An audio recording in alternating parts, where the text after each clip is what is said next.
Hi everyone. One of the big stories last week was the US dollar rebounding in the major forex pairs, one of which is the dollar yen. With the Bank of Japan setting interest rates this week, my trading strategy is to watch if this dollar up move continues against the yen. GKFX Prime presents the week ahead.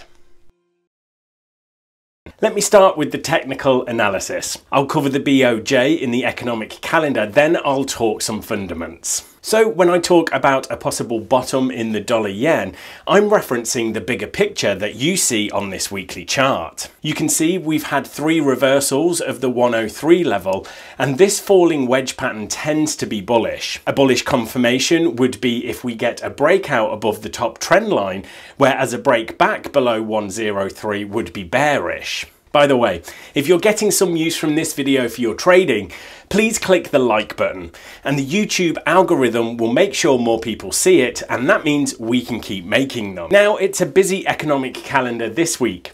There was a change to the dates for China GDP, which is now Monday this week. Same for industrial production and retail sales. German CPI follows on Tuesday. On Wednesday, there is UK CPI and the Bank of Canada rate decision. There is Australian unemployment as well as the BOJ and ECB rate decisions on Thursday.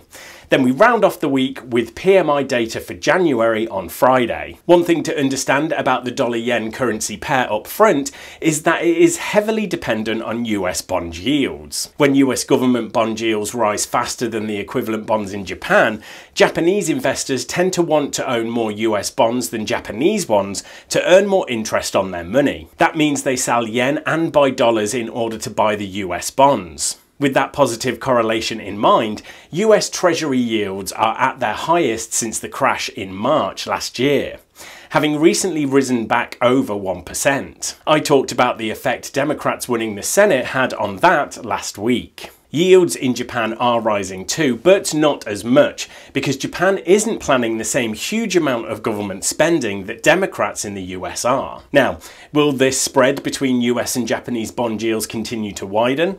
Of course, nobody knows.